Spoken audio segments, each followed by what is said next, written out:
Where do I go if a tsunami hits? Where do I go? Where do you think you go? Away from the ocean, go to high ground. I mean, that's the simplest things. And we have assembly areas and things like that. But remember, it's going to be an earthquake, for the big one. And a distant tsunami, nobody should die. We should never ever have that happen again.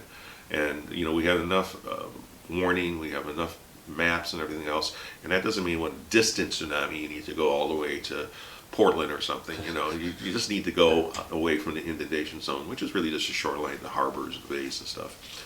And that's pretty easy. Just need to take steps away or drive away. I mean, if you're here at a hotel and they're telling you need to leave, and say, okay, you got hours to get back to Portland, and Portland's not going to be affected by it. And once you get 2 miles out of town, the only thing that'll be affected by is the traffic leaving, and not the event, but a local event. That's another story, and that's the thing we have to be prepared for. Probably not in our lifetime, but start to teach that, to build what I call a safety culture. It's building a safety culture with Jim Kusz. I'm here with Jim Kusz. Yeah, Jim Kusz. Yeah, it's actually Polish, but people have been saying Kusz forever, so we can go by Kusz. And it's actually even in my family back in Chicago. They say sometimes Kusz or Kusz. Jim, North Lincoln Fire Rescue is losing you to retirement. And I'm sure there's a lot of people that are saddened by that, but they're also kind of happy to see you do what you want to do. And I assume you're going to do good things, probably still in the rescue, safety. Yep, I continue to want to develop new ideas. I have some wonderful partners throughout the state with Keep Oregon Green, State Fire Marshal's Office. I was even talking with the bank, and they want to do some prevention, and they want to talk about some disaster preparedness and things. I'm retiring from the fire service. I'm not retiring. I do have another company, and I've had another company before I was even in the fire service, and with multimedia. Rescue 8. Rescue 8, and Rescue 8 is now kind of just expanding. And it really started off as an educational entity, and it's kind of where it came full circle. It's kind of becoming that again. I still do Landmark Ford commercials and George Moreland commercials with Lutz Advertising, and actually I'm doing one next week. So you're doing a commercial next week. Mm-hmm, mm-hmm. So my first week of retirement from the fire service, I already got a job. So the movie star.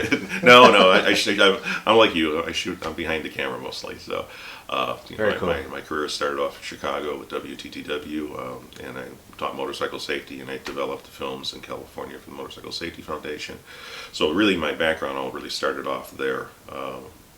But kind of simultaneously with the fire service, unbeknownst to me at the time, when I helped train Chicago paramedics to ride motorcycles. And your job was to train the motorcycle paramedics, because they would get there before, say, an ambulance being stuck in traffic bumper to bumper. Well, part of it was one of their chief's ideas, and basically they started about 78. So I was one of several instructors, and when they had new people, they had 6 motorcycles, the old Chips motorcycles, if you will, KZ 1000s. We got a picture. Yeah, and the KZ 1000s, and the idea was there was a huge expressway, a downtown expressway project, and they knew that they would not be able to get an ambulance or land a helicopter or anything, and they wanted to get, render aid. So they put Chicago paramedics that were already motorcycle riders. These were not being trained from scratch, which I did too. I did a beginner's class. So was an advanced chief instructor for the Motorcycle Safety Foundation, and so these were advanced riders already. But I was teaching them how to get rid of their bad habits, for lack of a better term. There's a right way and a wrong way to ride a motorcycle, and it's I always told people that it's harder to teach someone to ride a motorcycle that's a rider than somebody who has never ridden a motorcycle before, because you could teach them the right way. So, and we did. Wow. I mean, we did a lot of things. I mean, we did a lot of things that pushed the envelope. And then later on, when I went to California, I was developing the class. I actually taught ATV training as well, and taught San Bernardino sheriffs how to ride ATVs in their search and rescue, and they would deploy from helicopters, so that was a whole cool thing too. Well, what was it like? I mean, what was the craziest thing you saw? Like I know that's a tough one, because it's like pick one thing out of your lots and lots of years career, but one thing that really stands out in your mind that was safety related or anything? My time on the water rescue team, we saw a lot of stuff, and we did a lot of training that I was looking at Australia and other countries and what they did, and I was trying to bring that in there. And I remember Chief Baker and I having really long conversations, and one of the things I did is I bought a kayak, and an ocean-going kayak, and he thought it was the stupidest thing in the world, And the very next day we used it on a rescue that we couldn't even use a ski on, wow. And stuff like that. But probably when people ask that question, the most memorable is before I was married to Diane, I fell through a floor in a house fire on the golf course. And it was just, I did not know it was just a substructure. It was like going falling into the crawl space, but the crawl space was about 4 feet deep. And it was one of those newer floors, they called them quiet floors. And it wasn't a solid floor. And so it burned through, and I did see it. And what happened is the guy that was with me, you always go two in, had backed out. And the story I heard is that he hit the hose. It was so smoky and everything. He hit the hose thinking he hit my boot when he was having a problem with his regulator as he backed out. Well, I look back and I see I'm alone because every so often the smoke would clear enough, and I kind of put my hand out to push myself back, and I was on a concrete floor in a garage, and I fell head first into this substructure, and I scared and then the flames and fire came over me. And I remember the first thing I thought is, I'm never going to see this woman Diane again. And then I felt, it's funny how time stands still. And I thought, and I remember getting mad at myself. I said, no, I should have been thinking about my son Casey first, So it was kind of like, this woman's special to me. And lo and behold, we've been married, and it's going to be 21 years now. So, well, tell me about that. Tell me about your relationship with the city councilwoman, Diane. I mean, you're like a power couple. She didn't learn my lesson because I was on planning and I was on city council too. So she didn't heed my warning. But I told her, once she was done with Lincoln City Outlets and she was looking for something, I said, well, why not? If you feel you could make some change. And I liked her attitude. I always liked her attitude, obviously. Her attitude is she doesn't have a hidden agenda, She always wants to do the right thing, take the highest ground, and so we have that in common, How many years have you been together? It's going to be 21 this May. Okay, so 21 years, kind of an expert on it. Do you have any advice for the rest of us? Might just be starting out. I have advice for my first marriage. Don't go head over heels for a woman and marry her in 4 months. That didn't turn out very, very well.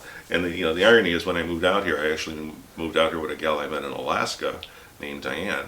That didn't work out. We split up. Then I met this Diana, and we got married. And then I ended up with another Diane, which is like the weirdest thing in the world. Because prior to that, I didn't get married until pretty late in my life. There were three. There were three: Diana. And so, I think I either had a guardian angel or somebody who just had the first name and couldn't figure out, what to do.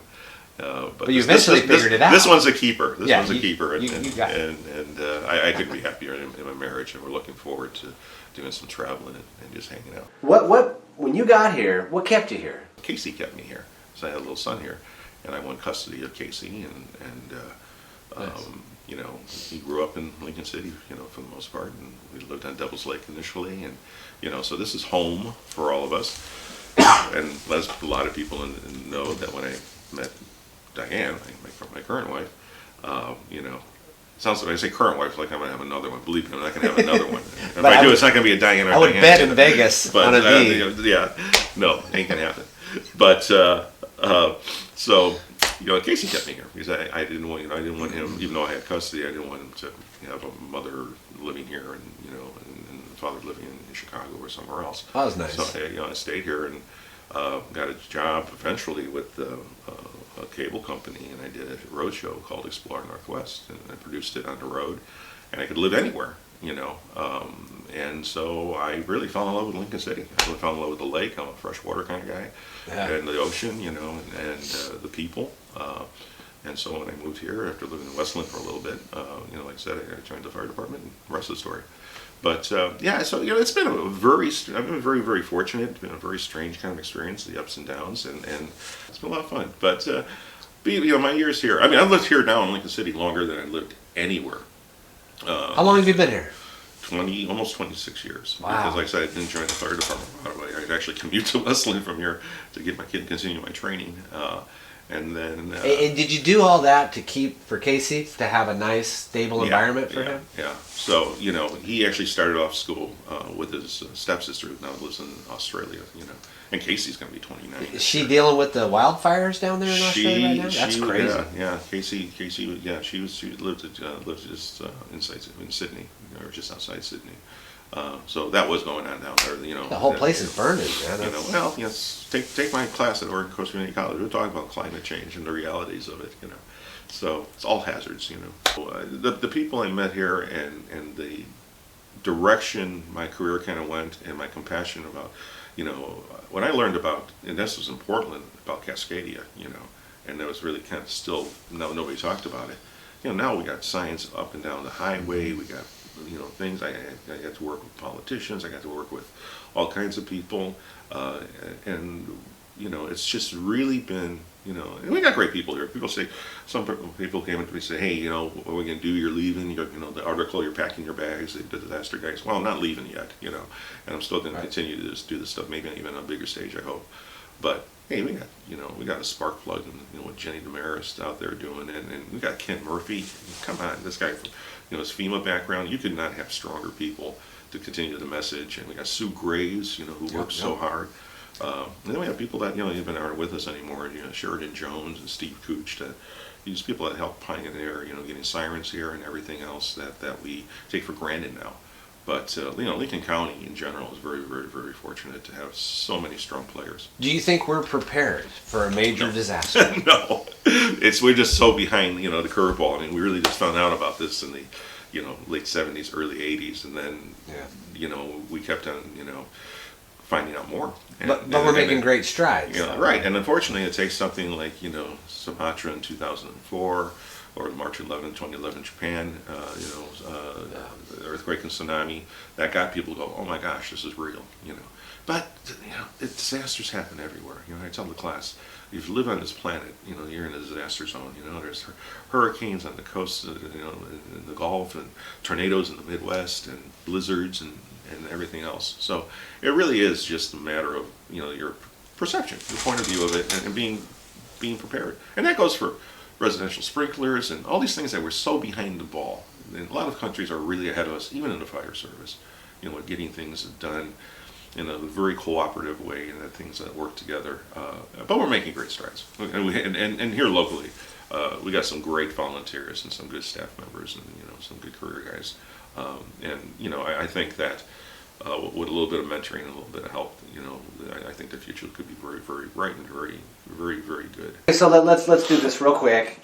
I need to what? I need to have a plan. I need a go bag for how long? How long do I need a go bag? You need to have a plan. That is the first thing. A plan. Okay, a go bag's a pretty simple thing, but I always say that no two go bags should be alike. It should be personalized to you and where you're at. When Casey was growing up, his go bag changed and things changed and our lifestyles changed.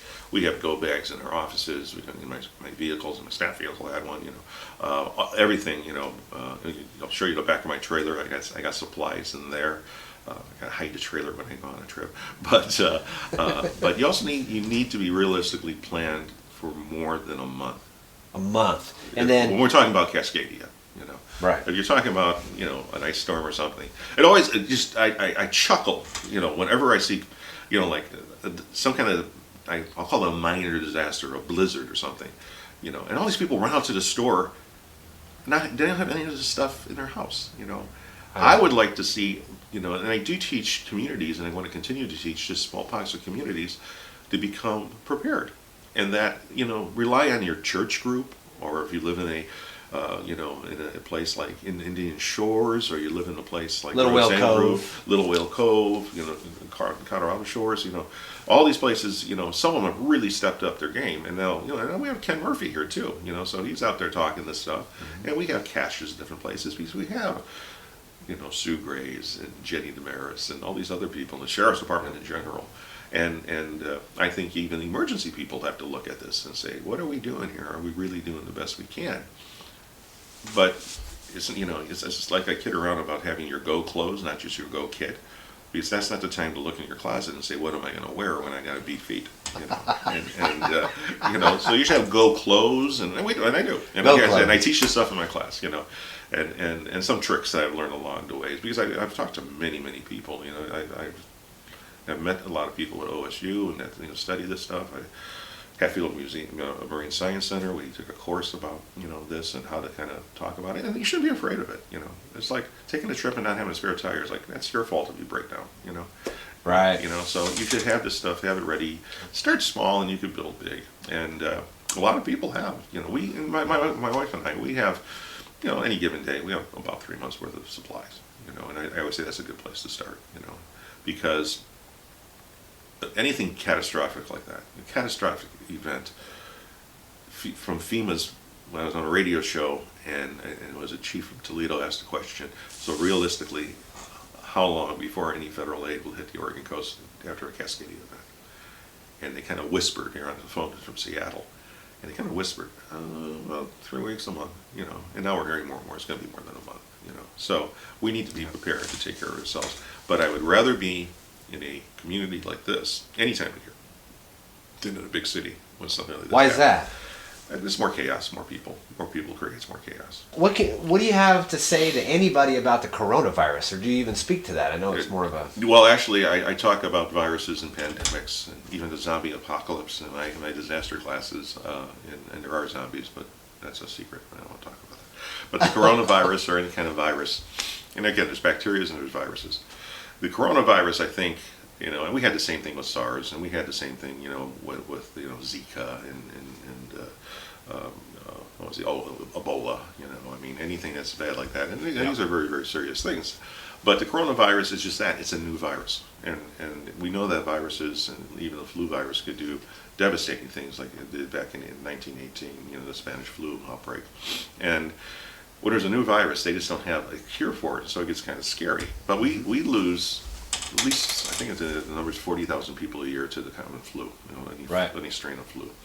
But when you have a new virus, you don't know what it is or how quick it will grow. And they just recently, actually, I was just printing up some stuff today, as a matter of fact, about it, because I like to stay on top of all this stuff. And they found out that China's actually going to be burning some currency because the virus could actually stay on the surface for about 9 days. So now the virus might be transferred just by touching things. That's why when the cruise ships go into port, that's why you see all the spraying on CNN and everything else, and wiping it down because the virus is on handrails, and that's just how the common cold gets transferred too. So the coronavirus is like any other virus. You just have to wash your hands more frequently, kind of be aware of it, and wash your hands with soap and water because it is a virus, not a bacteria. So some bacteria gel doesn't kill it all. Clean surfaces. Watch your kids and be aware of the symptoms. And matter of fact, in my last class I taught for the Oregon Coast Community College disaster preparedness, I gave them a sheet on the coronavirus. Just kind of like an update at what you need to do. But people get very, very sick. Could be sick with it for 6 weeks. People that get it more mild will be sick with it for a couple of weeks. And like almost any kind of flu-like a disease, virus, elderly people with respiratory problems and things like that, of course, are more susceptible to die from it. They have, I think, 8,400 people right now in California, just as south of us, that are being monitored. That was a scary one where they were talking about first community transmission. They don't know where this California guy came in contact. Very similar to when you think about the Spanish flu. Matter of fact, a little trivia is that the Spanish flu, for instance, was something that some people thought came from a comet because the comet had recently passed near Earth, and they thought it was possibly an alien disease because nobody could understand, even though people didn't travel like we travel now. Wow. And that people were getting sick all over the globe. And there's still a lot of mystery around that. Wow. And the millions that that virus killed. But disease and viruses, according to the World Health Organization, they did a report that's probably going to kill more people than a Cascadia event, than even an asteroid hitting the Earth, Sure. a survivable event. Zombie uprising. Zombie uprising, of course, so it's a serious thing, but it's not something to be panicked about, closing borders.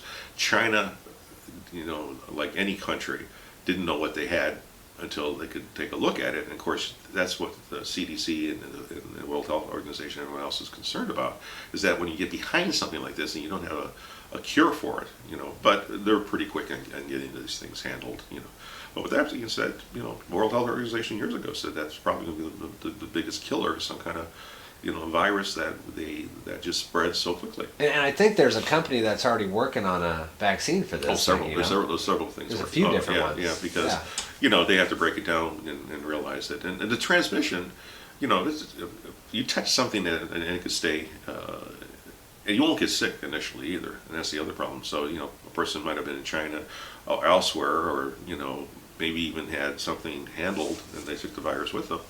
And they didn't get sick from it until they got back here or whatever, and that's how it just spreads. And we've seen all those movies about how quickly things could be spread and stuff. But they're good movies and they're bad movies. All of them tend to scare you, and it's just like watching when I watch something on the television that has to do with the fire department. I go, That's not how it works, you know. Backdraft. You know, Backdraft was a lie. Backdraft. I used to have a backdraft posted on this wall. Backdraft was not a lie, but it doesn't work that way. It's entertainment. For one thing, you usually can't see your hand in front of your face when you're inside a building full of smoke, you know. Right. So it's not, you know, these clear masks and everything's a clean flame. Name another really good fire movie, like, you know, a movie about firemen or anything like that. A real good one. Oh, It doesn't have to be great. What was it? Ladder 49, I think was pretty. Ladder 49. Yeah, that was pretty Okay. interesting. There was that series about the Boston firemen and stuff. That was kind of interesting. But none of those are real. I watched Chicago Fire. My wife's a big fan of Chicago Fire. Chicago, you know. I mean, I just love watching it. For one thing, they go to Logan Square where I grew up sometimes, and I see the brownstones there, and I go like, oh yeah, I know what street that is. That's Redwood Avenue, you know. That's cool. But their station, we were actually there. My wife and I last night we went to Chicago. It was like kind of right outside downtown on the southwest side. And they're going to places in the city that they would never respond to. It's so far away from where their station's located, you know. So you have to take, you know, tongue in cheek. If you're ever familiar when they had Grimm shooting here, you're familiar with Portland, you know, where they were and how they got to other places. It's like, you know, it's all done in television time, not in real time. You can't travel that far that quickly, and they would respond to those kind of things. So there's a lot of, you know, and people understand how toxic and how terrible fire really is, and especially modern fires compared to. Yeah, one of the things that really struck me that you educated me on, you know, I'm just a reporter sniffing around the Otis Cafe, and I noticed a little wash station, and I was like, what's this, Jim? And you explained to me because there's toxic chemicals, and firefighters do die from... And well, you know, we learned that from 9/11, and, you know, a good friend of mine, Jamie Baxter, who's another emergency management kind of person, she went to 9/11 with a medical group. And last time I saw her, I spoke at a Chiefs conference in Seaside a couple of months ago. And I asked her to be one of the speakers because she has a great background. Actually, I asked Ken Murphy as well, and Sue Graves came with me too from Lincoln County School District. Wow. So we kind of told our Lincoln City story, but then Jamie Baxter, who now lives in Idaho, basically told, you know, her story. And she went back, I believe, with 11 people to 9/11. These were medical people. They were not digging in the pits. They were just very much in that proximity. And last time I spoke to her, she said 6 of them had died from respiratory diseases and cancers, basically. Wow. And my friend Kevin Erdman and some of the other people back with the FDNY, they've seen a lot of people that have succumbed to that. And thank God for people like John Stewart, you know, going out there, you know, saying that, hey, you got to pay attention to this. This is happening. We're losing firefighters from this horrific event over 20 years ago now. About 20 years ago. Wow. 2 years. I can't believe it's been that long. Yeah. So, yeah, I can't believe it's been that long too. You know, but I've been back there. We have a huge plaque that's on the wall there that Carolyn Cowsgo had put together, and it's huge. It's like a door, and it's heavy, and she was Port Orford cedar, yeah. And she put the boards together and carved it, and it was North Lincoln's patch and New York's patch. And, you know, showing the set of brotherhood of firefighters. Is that at the St. Clair station? No, it's at Engine Company 55 in Little Italy, New York. Oh, wow. Yeah, that's where the wreath was sent to Christmas. I had an idea, so I got on the radio and I said, hey, let's send Christmas wreaths back to New York City, to all the fire stations. And Peggy Price of Moe's, God love Moe's, sent a wreath, and it ended up at Engine Company 55. And I'll show you a picture of that place right there. So that's where I went, and I stayed with these guys, and I shot some documentary stuff and did that little video. Of course, that's still around, and sent some stuff. And Coyne did a story on it, Coyne TV. Coyne does a lot of stories on you, or you're in the well, stories. I used to shoot when the New Carissa blew New up. Carissa, yeah. Yeah, they called me, and I was their stringer on that story for about 2 weeks. Wow. Yeah, and then I actually had been heading back. I just got home, and they called me in the middle of the night and said, it's back. And I said, what are you guys talking about? Their assignment editor goes, no, Jim, it's like off the coast of Walport. You know? So I went there and started shooting, giving a blow-by-blow on the phone, my cell phone. You know, like, oh, this was, you know, cell phones were pretty ancient still then too. Wow. So I did some work with Coyne and the KGW, and you know, I think I told you I'm shooting at Coyne next week, so I'm back to work doing some stuff, but with the advertising company. So yeah, I stay busy. My wife and I stay busy. Can we get any details what the commercial is going to be about or anything? Are you going to be holding the Snickers? What happens? No, I don't hold it. I do the camera work. You know, so it's going to be shot on green screen, like we shot a lot of them for Landmark Fort. Anything else that you want to add to like people at the fire department right now, or you know, say thanks for having me? Anything? I had a whole bunch of firefighters in the last my last stage there come up to me and shake my hand and say, hey, thanks for everything you did. Some guys, when I was their lieutenant, they're now shift guys that work here. I've always been kind of a different egg, so I kind of understand that sometimes they look at me a little bit differently, and I look at not worrying about putting out the fire, but stopping the fire to begin with. So my approach is prevention and education, not really, hey, let's get out there, and it's prevention and education, life safety for, I of course did a great deal with creating the JAWS brochures that are in 3 districts now, and has really, I think, made an impact because we see a decrease in water rescues from years ago, and of course the set books and classes, and I told you earlier, I think it's just something that we need to be paying more attention to, not waiting for the alarm to go off, but counting the minutes that no alarms go off and nobody gets hurt and we don't have to come to their aid. People still get sick, people are still going to get colds, there'll be plenty for the fire service to do and ambulances to go do, but especially with water rescues, and to me, I realized early on, all those rescues, all those things were preventable. And it just takes a little thinking, if somebody puts themselves in harm's way, now you also put rescuers in harm's way. And I could tell you more than one sleepless night, worrying about things and, how we can improve. And we are, and as a community, we're making a change. I'm very proud of Lincoln City. I'm proud of the outreach that we've done over the years with sending people back to New York and Christmas trees to Waveland after Katrina, and there's been so many things, and the toy drives. So I guess I appreciate this opportunity to kind of talk, tell you a little bit of my story, and just tell Lincoln City, and that you've been very good to us, and we appreciate it, and you got a heck of a lot of good people working in the county right now, and in the state, and Oregon's. I can't see leaving Oregon, let me put it that way. You're not leaving Oregon, not going back to Chicago. No, we had to talk, and my brother says, my family wants me back. But like I said, I've lived here longer than... You go visit all you want. Yeah, I mean, I lived in Chicago. I mean, technically I lived in Chicago longer than I lived in one place, but I lived in Lincoln City in this proximity longer than I lived in one area of Chicago, I mean, I went to college for 7 years in Chicago, so I worked at TTW 4 years after that, so do the math, it's been there a long time. Well, I grew up, man. I used to watch WGN and the Cubs. Oh, yeah. Every time I could try and race home from school so I could catch a Cubs game or whatever. If I was sick, I stayed home, I could watch this Cubs game. They were on all the time. Yeah. Harry Carey, man. Oh, yeah. Wow. Yeah. Well, I went to high school right down the street from Wrigley Field. And, down Waveland Avenue? Or where were you? Not Waveland Avenue, but Addison and Clark is where Wrigley Field is, and my high school was on Addison and California, so it's just several blocks. But there's one jump on the bus and you're down there, or a swift walk. I mean, you can walk there. Wow. And you talk about awards, and I have it here, I'm sure somewhere stashed in a drawer or something. But I actually got an award my senior year in high school for not missing one day of high school all 4 years. I didn't even know I did that. Wow. I was just so involved. Well, what was Al Capone like? I think it's the question that I'm not that old. Everybody wants. But everyone to know. talks about that. Still, like Al Capone. Yeah, no. Chicago thing. Yeah, well, that was right down the street from Wrigley Field on Clark Street, where the St. Valentine's Day Massacre happened. Yeah, a lot of history. And of course, the Chicago Fire. The Great Chicago Fire. And Peshtigo fire that happened the same day that killed an estimated 1,700 people. That happened the same day as Chicago Fire. Can you imagine?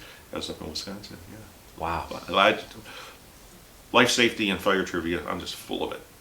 And you obviously like what you do. You have a passion for it because you see people go through life and they do a job. Okay, I'm going to do it with pride, but it's not really my thing. I'll tell you, I've been so lucky. I really have. This job came out of nowhere for me. Chief Baker noticed that I did have a passion for it, and I had some background. And the motorcycle thing, working for the foundation in California, that came out of just somebody heard about me at the Motorcycle Safety Foundation. I was just one of hundreds of instructors, across the country. And they flew out and interviewed me and said, "We want to hire you to do our videos and do our films, and also build the program because of my background." And that was a lot of fun. I got to travel all over the country, with them and Yeah. stuff. I had, when people work for companies, like I had a staff car here. I had a choice of my staff motorcycle, so that's kind of neat. So I had a BMW for a while, and I had Wow. a Suzuki for a while, and it was like the company bike. Cool. Tell me about being in Chicago, eating at Mike Ditka's restaurant, meeting his family. What? Well, I worked for a group called the Hayes Group, and the Hayes Group was a very small production company, and they had this idea to do a program with the 5 winningest NFL coaches. And of course, Mike Ditka, they had just won the Super Bowl, the Bears. So The Bears. And so it's a cool idea. And David Hayes, you might not recognize that name, he passed away from cancer, which in part got me here, because if he didn't die and the company didn't close a year later after his death, I probably would still be in Chicago, working for that company. It was a wonderful little company.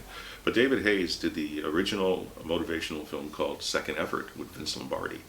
Wow. Yeah, and he had this idea to do coach talk, and it was with Mike Ditka, Tom Flores, Marty Schottenheimer, Joe Gibbs, and Dan Reeves, the dominant NFL coaches of the time. Wow. And it was great, so I got to go to dinner with these guys and everything else. Yeah, that's a big lineup, man. You went to dinner with these guys. And I produced it. I produced it for the Hayes Group, and Inez Hayes was the executive producer. David Hayes was the writer. I was there. We hired a crew at TTW. We shot it at TTW, my old stomping ground, so that was kind of cool, and I knew all the guys. And it turned out to be a very successful motivational film. And, it was in the catalog for a rank roundtable in both the Los Angeles and London offices, for many, many, many years. I'm not sure if it's there anymore and stuff. Wow. But it was a really cool experience. And from that experience, David Hayes decided, hey, next year, let's do a thing called Ditka Motivation, just a thing about Ditka. Because he had his ACE philosophy. He did a promo for me for the Integrity Foundation. After knowing him, I said, this guy's got a lot of integrity. This guy's really cool. Well, during that time, we found out David Hayes had advanced stomach cancer, and he died like 6 months later. And Inez Hayes said, I'm kind of done with the company. And so I packed up my bags and decided to go just check out the Pacific Northwest, and ended up moving to Portland. And working with Ditka, though, I have to say, I think in hindsight I learned more from him than anyone worked with, because I followed him around for a year. I was in California again with him, and whenever he went to a place, I was with him when he was inducted into the Hall of Fame. Oh, wow. Yeah, and I remember back then people didn't have little cell phones that had cameras, and cameras were big and bulky, and I actually had a chiropractor have to fix me once because of all the camera work I used to do. And when we were at the Hall of Fame, he came up to me, and they always have their own after party, and he came to me, he says, hey, Jim, and I called him Coach. Well, he called my Ditka, I said, yeah, Coach. He said, you could come to my party if you want. I go, really? Yeah, you're invited to the party. Come on, and not that we're best of friends, it's not like we exchange Christmas cards or anything, but I thought that was pretty cool. And I just remember he had one caveat. He said, but no cameras. No cameras. Because there was a lot of bourbon and cigars floating around that party, and Sure. and he was just a genuine article. He grew up in Aliquippa, Pennsylvania. His mother was alive then. I met his mother. I interviewed his mother. I edited Ditka Motivation, and I start off with his mother talking about little Mike, and it goes from there. And so I was this little town they grew up in. I met his wife, Diana, and Ditka, and his brother, and so I had access to people that he normally, and I should say the Hayes Group had access to people, and Mike Ditka, who could say I've had dinner, broke bread, and Ate with Mike Ditka, broke bread. And got drunk in Canton, Ohio after he was inducted in the Hall of Fame with Mike Ditka. Wow. So, but he's the nicest guy, Wow. Nicest guy in the world. Taught me a lot about life. Thanks for talking to us. Thank you. We'll see you around Appreciate Lincoln City. You'll be Appreciate it. here. Yeah, for a bit. Yeah, and then who knows? Maybe we'll come back like a boomerang. There's a lot of good things happening in this town.